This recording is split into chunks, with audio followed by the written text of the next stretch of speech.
खून का बदला। अपनी जिंदगी भर की कमाई लगाकर सुमन और अखिल ने एक छोटा सा नई घर बनाया था, लेकिन उस घर में आने के बाद उसके साथ क्या हो सकता था, इस बात का अंदाजा उन दोनों को था ही नहीं। अभी इस घर में आए हुए उन्हें 2 दिन भी नहीं हुए थे। एक शाम जब अखिल घर में नहीं था तो किचन में खाना बनाते वक्त सुमन को ऐसा लगा जैसे किचन के दीवार के पीछे से किसी की बात करने की आवाज आ रही थी। कौन हो सकता है यहाँ पर? इतना धीरे धीरे कौन बात कर रहा है? सुमन दीवार से कान लगाकर बात सुनने की कोशिश करती हैं, लेकिन उसे कुछ सुनाई नहीं देती। तभी अचानक घर की लाइट चली जाती है और दरवाजे पर जोर जोर से दस्तक देने की आवाज आती है। सुमन दरवाजे की तरफ दौड़ के जाती है, लेकिन दरवाजे खोलने से पहले कोई आवाज उसके कान पर धीरे से सुनाई पड़ती है। सुमन, मैं यहाँ हूँ। सुमन जोर से चीखती है और दरवाजा नहीं खोलती है। दरवाजा की बजने की आवाज धीरे धीरे तेज होने लगती है। सुमन लड़खड़ा कर आगे बढ़ती है और झटके के साथ दरवाजा खोलकर अपने आंखें बंद कर लेती है। तभी अचानक से अखिल की आवाज सुनकर उसे होश आता है। सुमन, क्या हुआ? तुम इतनी घबराई हुई क्यों हो? अखिल, वो लाइट चली गई और कोई है इस घर में। अखिल, मुझे बहुत डर लग रहा है। वो किचन की दीवार के पीछे से किसी की आवाज आ रही थी। कैसी बात कर रही हो? तुमने खुद सारे लाइट की स्विच ऑफ किए हुए हैं। देखो, लाइट तो आ रही है। सुमन, तुमने घर में अंधेरा क्यों किया हुआ है? और किसकी आवाजें आ रही थी? चलो चलो, मैं जाकर चेक करता हूं। नहीं अखिल, मैंने लाइट ऑफ नहीं की। और मैं क्यों लाइट ऑफ करूंगी? ये देखो, ध्यान से देखो, घर के सारे स्विच ऑफ हैं। तुम भी ना कमाल करती हो सुमन। तुम्हारी तबीयत तो ठीक है? ये देखकर सुमन और भी ज्यादा डर जाती हैं कि सच में लाइट की सारी स्विच बंद थी। सुमन समझ नहीं पा रही थी कि ये सब किसने किया होगा। ठीक उसी वक्त अखिल किचन की तरफ जाता है और सुमन को ऐसा लगा जैसे पीछे से किसी ने उसके कंधे पर हाथ रखा हो। उसने जैसे ही पलट के देखा, एक साया उसके घर के दरवाजे से बाहर निकलता हुआ नजर आया। अखिल, अखिल यहाँ आओ, देखो कोई तो है। अभी अभी मैंने उसे बाहर जाते हुए देखा है। सुमन, मुझे लगता है कि तुम्हारी तबीयत ठीक नहीं है।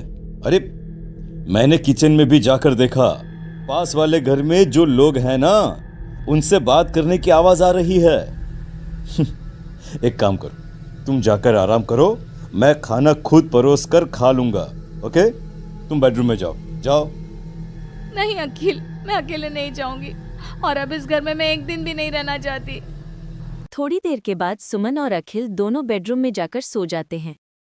डर की वजह से सुमन को नींद नहीं आ रही थी, लेकिन फिर वो गहरी नींद में सो जाती है और सुबह जब सोकर उठती है तो उसने देखा कि अखिल ऑफिस के लिए तैयार हो गया था।